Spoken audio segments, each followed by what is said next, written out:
Hi, so Alberto, we'll invite Matthew and Alberto to take any questions.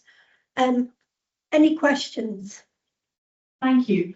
My first thought, I'll only ask one question, but I have lots of questions. So if I understand it correctly, you're both federating resources that are owned by your respective organizations, but your organizations don't own the entire, necessarily own the entire facility.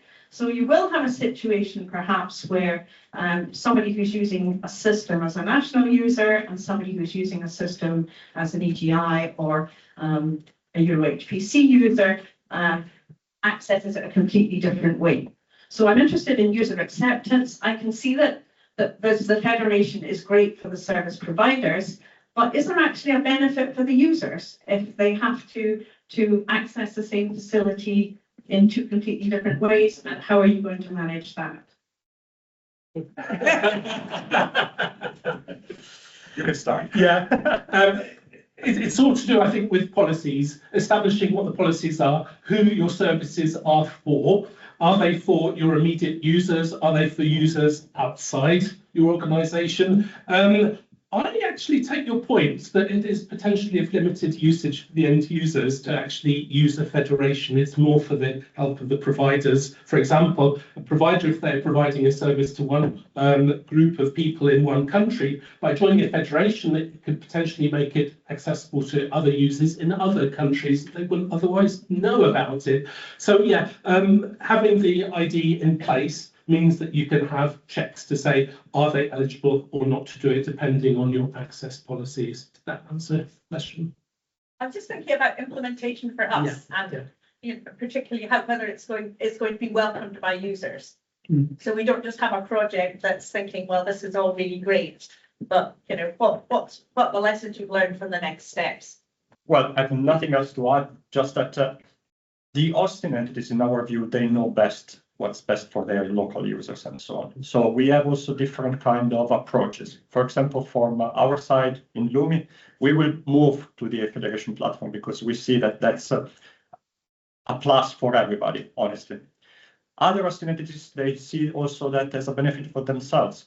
If they split their HPC geolocation through the federation platform, the national location through their own onboarding, they have an easier way maybe to deal with internal processes and so on. So there is no an easy or right or wrong solution. I think it's a matter of putting together different kind of perspective on that. Our view is that we will be able to deliver a good services. We hope that the user will like it, and we hope that the Austin entities will be on board also from their national side. Sorry, just to add very quickly, just to correct, EGI doesn't own services as such. We are a federation of service providers that provide their services through the federation. Okay, thanks. A question at the back, I think, Ian. It wasn't so much, I was going to try and make the case from the user point of view in a slightly different way. Many of the users of our facilities don't, and in fact, most of them don't only use our individual facility. Light source users use light sources all over Europe.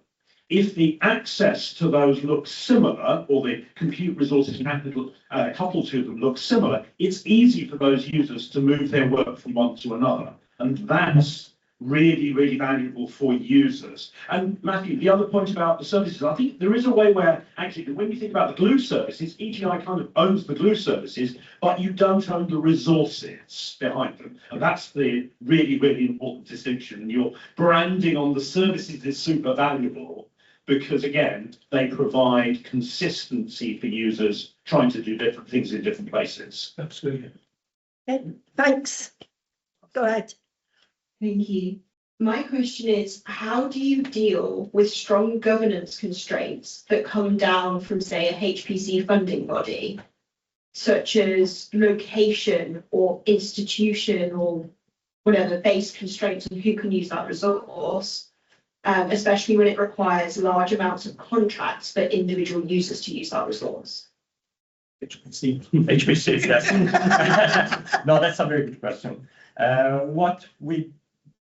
It's very tricky because the way that the Austrian entities have operated in Europe, it's been that they have collected attributes, user attributes, because that's what we are talking about at the moment, in very different ways. There are some that cares about the color of your eyes before giving you access to the Austrian entity, to their machines. Some others don't. So we came up with a common list of attributes. We agreed with them, with all the Austrian entities. We got mandate because we are just a service provider. The HPCJU is the service owner. So we got mandate for them to check these different kind of attributes. And let's be honest, the most tricky one at the moment are nationality, country affiliation of your organization, because there are export sanctions and restrictions put in place on different states. So the way that we do that is that you can't access the federation with a generic email address, for example.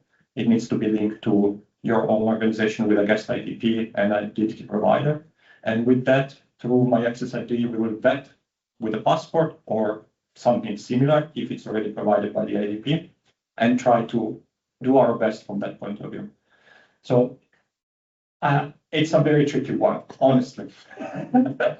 Hi, my question is sort of related to something we've been thinking about in our NFCS project, which is how do you get the organizations or the nodes in your federation to buy in if they're sort of our existing organizations? So from what we've been looking at, it seems that doing federation right, adopting common standards, shared interface, it takes time and effort on the part of the organization. If that organization is already serving a set of users and they're doing business as usual, and they also be resource stretched, how do you get those teams, those organizations to buy into the federation?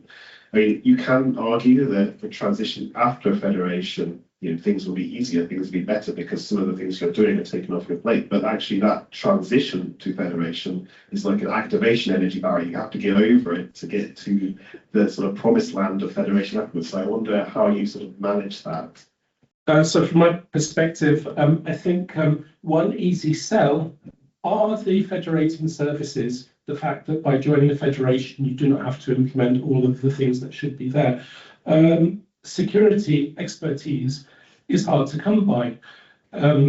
Within the EGI Federation, we have security experts in many different countries, many different communities, that can automatically be accessed once you join the federation. And that means you don't have to invest in the security experts yourselves. This, I think, is one easy sell.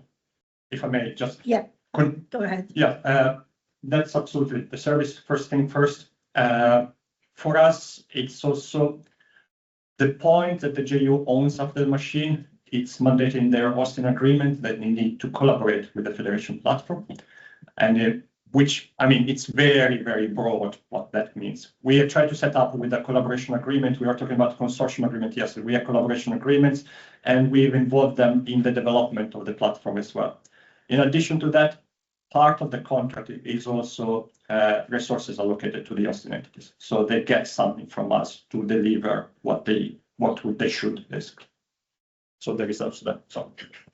Hi, I'm part of a project, and probably in the break we would like to have a chat with you about inclusive futures. But before that, my question is to you, Alberto.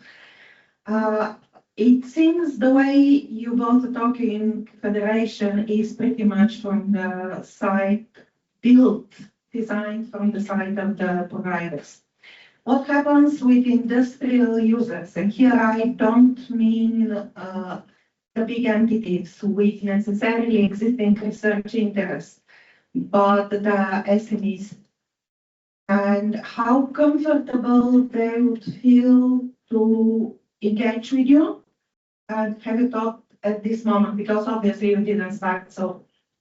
That's another good question. The way that we thought about engaging with the industry and SME is basically try to make the onboarding easy for them as well. With the fact what we were talking about before about the passport validation and so on, it's an easy way for SME that they don't have an organizational account to get access to the machines. In addition to that, depending on SME, they might not have like a very HPC users, like specialists and so on. In our opinion, what we provide through the interactive, so open on demand, all the different kind of services, that could also be a selling point for the SME as well. We will see how it goes, and we will correct the track. I mean, technically everything is possible, let's be honest. It's just a matter of resources and understanding what their need.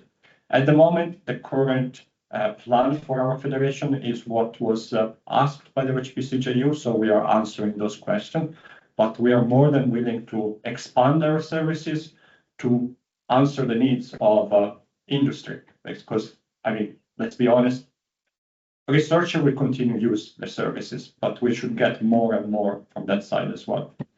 I hope I answered. Thank you. I've been trying to formulate it. So there's a really good question earlier on about why am I going to adopt federation services as a service provider? I wondered from your perspectives, how important in making the case for change has been pressure from research end users, rather not service providers, because you've got to make a case to them, but has it been useful or not useful to have research users making a case that we need some kind of federation? So I mentioned in my speech that we have a number of SLAs. A number of these SLAs are with virtual organizations in specific domains.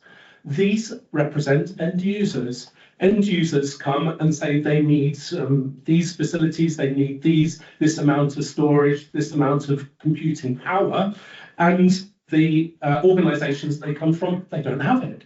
So what do? They come to the federation, and we can provision these resources by means of being through the federation. Otherwise, they will not have them. That's another good question. I can't answer for the HPCJU what they thought. From our side, I think that we can say that both us at CSC and IT4I, for example, we provide services to user daily. We get feedback and so on. So we kind of understand what some of the needs are through their feedback. It's not that we assume that they are. Of course, we don't have the big picture on everything that is happening in all the countries. So we hope that once a user through an HPCJU location will see the benefit on the federation, we maybe start pushing also for their national side of the allocation to move to the federation, so that they could have a better view. I mean, the point is that you offer a good service, something good should happen. Should be the key word. I'd like to close the session now, thanking both Alberto and Matthew. I'm sure you're going to hear more from us as we prepare our roadmap. Let's thank Alberto and Matthew together.